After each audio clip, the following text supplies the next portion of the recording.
बिस्मिल्लाहिर्रहमानिर्रहीम। अस्सलाम वालेकुम नाज़रीन, मैं तारिक इस्माइल सागर आपकी खिदमत में एक चौंका देने वाली ख़बर के साथ हाज़िर हुआ हूँ। नाज़रीन कराम, बात यह है कि सिर्फ आप लोगों को मुल्क की सियासत में उलझाए रखना और ये जोड़ तोड़ और ये कमीनगियाँ और ये सियासी थूरियाँ बयान करते रहना कम अज़ कम मेरा भी मकसद नहीं रहा। मैं अगर आपसे इन मौज़ूआत पे बात करता हूँ तो यकीन कीजिए बड़ी मजबूरी की हालत में करता हूँ, क्योंकि मामला बड़े बेकाबू होते हैं। आपका बहुत तकाजा होता है कि ज़रूर मैं इस पे बात करूँ, तो मैं अपनी गुज़ारिशात अपनी अकल के मुताबिक कर देता हूँ। मेरा सियासत से मुतल्लिक़ सीधा एक नज़रिया रहा है कि पाकिस्तान में जो जो जो हमारा इंतखाबी निज़ाम है, इसका नाम इन्होंने रखा हुआ है ये वाला पार्लिमानी जो सिस्टम है, ये पाकिस्तान के लिए हरगिज़ मौजूद नहीं है। पाकिस्तान की ख़ास सियासत का पस मंज़र है। यहाँ ख़ानदान है, यहाँ ज़ात पात है, यहाँ बरादरियाँ हैं, यहाँ एक सूबे की बहुत डोमिनेशन है। पंजाब करीब 58% है पंजाब, बाकी क्या सूबे उसका बिगाड़ लेंगे अगर एक पार्टी सिर्फ खुद को पंजाब तक ही महदूद कर ले, जैसे कि नून लीग की पॉलिसी थी। और उन्होंने ये पंजाबी शौनिज़म का बड़ा इस्तेमाल भी किया। उन्हें जब देखा, आप देखें ना, हम ये तो कह देते हैं सिंध कार्ड वो उसका जरदारी का कह देते हैं, क्या हम पंजाब कार्ड नहीं खेलते? आपने जाग पंजाबी जाग तेरी पागलों लग गया दाग, ये नारे किसने लगाए थे? ये नवाज शरीफ ने लगाए थे। और ये अभी जो मैडम, ये जब इमरान खान वो ले रहा था वोट एतमाद का, और ये बार कह रही थी मेरे पंजाबी शेरों और मेरे शेरों पर जो मेरे शेरों ये कर दो वो कर दो, तो वो क्या कर रही थी? ये मतलब जो बातें हम खुद करते हैं ना, उनकी तवक्को जब दूसरों से दूसरे ऐसा करते हैं, तो देखिए एक बात याद रखें, पंजाब में कोई छोटा काम होगा तो बहुत बड़ा कंसीडर होगा, वहाँ को बड़ी बड़ी वारदातें हो जाएंगी तो कोई किसी गिनती में नहीं होंगी। मैं आपको एक ऐसी बड़ी वारदात बताने जा रहा हूँ। मैं बहुत अरसे से चीख चिल्ला रहा हूँ, कोई तवज्जो ही नहीं देता इस बात पे कि यार खुदा के लिए, कराची पाकिस्तान की माशी शाहरग है। कराची का आप एक बड़ा ऑपरेशन करके जितने इनके स्लीपिंग सेल थे ना एम के, उन सब को टटोलो, उनके बंदों को तलाश करो, पकड़ो वो कहाँ छुपे हुए हैं, कहाँ भागे हुए हैं। ये टैंकियों से असला जो निकल रहा था, ये जो मकानों के वो जो फर्श तोड़ के जो असला निकाला जा रहा था, ये थोड़ा असला नहीं है। वो जो बंदा था ना, वो जो भाग गया यहाँ से, इनका वजीर जहाज रानी हुआ करता था, वो जिसको बड़े हर मजलिस में, हर दूसरे मुजाकरे में इसने बुलाया होता था अहमद बिन, इसकी तो अल्लाह ने बद्दुआ है ना, जितने गद्दाराने वतन है, हैदर आज किस्म, हैदर रिजवी फलाना, और वो जो था यार मुझे क्यों उसका नाम भूल ही जा रहा है।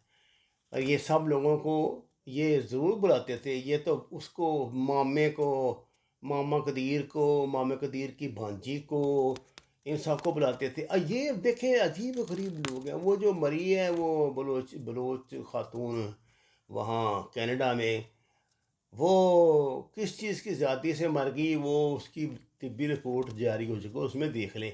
ये उसको भी पाकिस्तान के खाते में डाले जा रहे हैं। मरी है वो वहाँ, मेरा ख्याल कनाडा में मरी है शायद। इससे पहले भी एक किस्म का गद्दार ऐसे मर गया था। ड्रग्स इस्तेमाल करते हैं, मोहत का पैसा है, अयाशियाँ कर रहे हैं, बदमाशियाँ कर रहे हैं, खा पी रहे हैं। और इधर इनको ये मीडिया में जो ये जोकर इनके हाथ लगे हुए हैं, इनको खूब ये समझेंगे जैसे दुकानदार चुंगा देता है, इतने पैसे दे के कर देते हैं। मैं फिर मौजू पे आता हूँ। मैं आपसे कह रहा था कि मैं कराची का आपको कहता था कि गवर्नमेंट को बार बार कि खुदारा आप इनकी, और आप यहाँ एक बड़ा ऑपरेशन करें, सर्च ऑपरेशन करें, और 9/11 के अंदर घुसे। देखें ना अब इसकी कितनी कीमत इमरान खान ने अदा की है। थोड़े दिन हुए मैंने देखा, वो उसने वो जो है करार, वो जो छापे छुपे मारता रहता है यार, वही का लड़का, वो घुसा था इसमें 90 में अंदर जनाब। वही सारी वो तस्वीरें उन्होंने भरी हुई हैं, वही अपना भाई की तस्वीरें लगी हुई हैं हर तरफ। और उसको कहता है हैदर भी जो नई एंट्री आई है, मैं बताता हूँ इसका भी करतूत, अभी ये क्यों आया यहाँ पे। उसने कहा कि जी ये घर तो जो है वो अल्ताफ़ भाई का घर है, तो ये है वो है।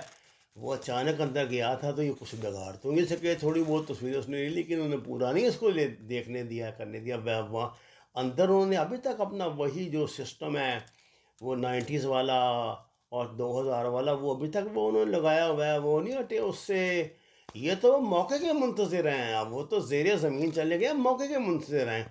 अच्छा जी, कल सीटीडी के डीजी उमर शाहिद और एसएसपी जो हैं आरफ अजीज़ और सिंध रेंजर्स के कर्नल शबीर ने एक मुश्तरका प्रेस कॉन्फ्रेंस की है, जिसमें उन्होंने बताया कि उन्होंने एक बहुत बड़ा ऑपरेशन लॉन्च किया हुआ था, जिसकी और वो और ये जो लंदन वाली एम है, इसके कई बंदे इसमें गिरफ़्तार भी उन्होंने किए थे वक्तन फ़वक्तन।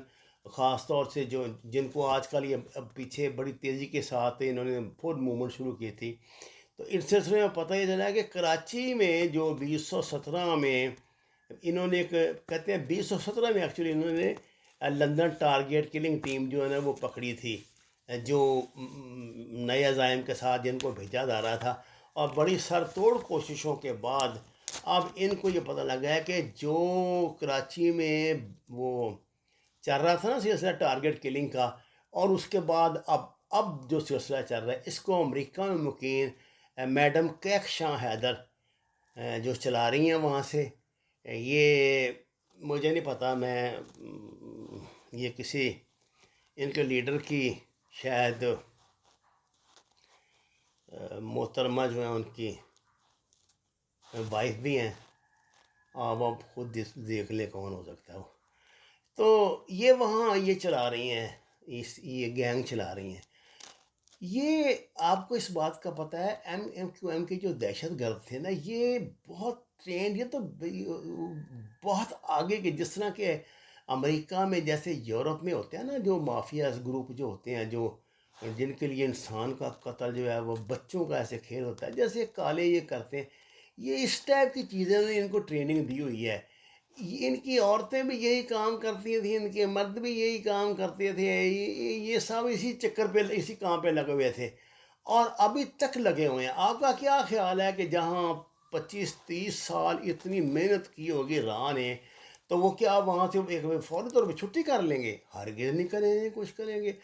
अब बात यह है कि ये इतनी बड़ी सीटीडी और एसएसडी और जनाब ये रेंजर्स, इन तीनों ने मिलके की है, तो इसको कैश अदर को पकड़ के अमेरिका से लाएं। देखे ना, आपने कह दिया तो कहने से तो मसला हल नहीं हुआ ना।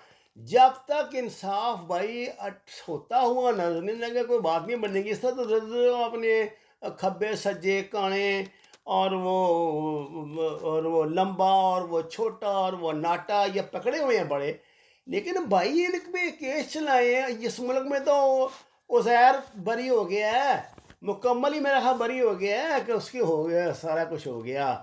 तो ये किस गिनती में है? सिंध में तो अंधेर नगरी चौपट राजा वाला चक्कर चल रहा है, वहाँ तो कानून और आइन नाम क्या का किसी चीज़ का वजूद ही नहीं है।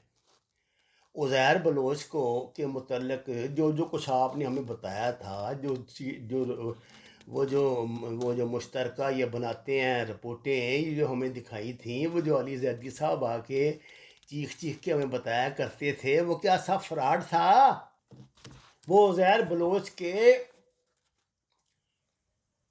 पासपोर्ट ईरानी इंटेलिजेंस के साथ किया जाने वाला उसका काम यहाँ जो उसने टारगेट किलिंग की जो इतराफ़ात किए थे, वो आप क्या हमें बेवकूफ़ बना रहे थे?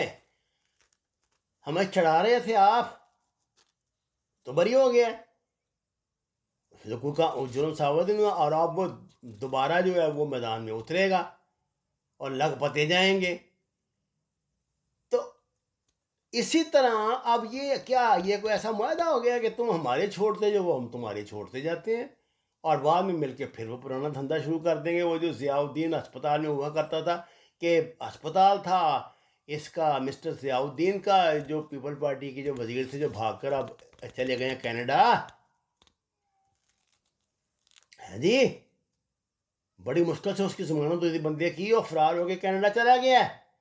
उसके अस्पताल में ये जो दहशतगर्द थे MQM के, इनका इलाज हुआ करता था। हमारा हाफजा बहुत कमज़ोर है इस कौम का, इससे बड़ा नाजायज़ फ़ायदा ये गुंडे बदमाश उठाते हैं। अब अगर इतने बड़े पैमाने पे आपने ऑपरेशन किया और ये कैक शाह हैदर कौन है, इसको सामने लाएं, बताएं लोगों को, ताकि सबको चानन हो, असलियत सामने आए। और मैं आपको ये बात बताऊँ, इमरान खान साहब ये जो तकरीरें करता है ना वहाँ, ये खड़ा होके वो जो उस दिन MQM वाला कर रहा था, आप नहीं जानते ने। मैं बहुत माजरत चाहता हूँ, ठीक है आपका कंप्रोमाइज़ आपने किया होगा, लेकिन आप इनको जानते बिल्कुल नहीं है। ये आपको ऐसी जगह मारेंगे ना जहाँ जहाँ आपको सांस लेने की मोहलत नहीं मिलेगी। वो माल मुबीन। नाज़रीन कराम, दरख्वास्त है कुरान और नमाज को तर्जुमे के साथ जानिए। हमारे चैनल को सब्सक्राइब करें, लाइक करें और सच के सफ़र में हमारा साथ दिया। आपका बहुत शुक्रिया।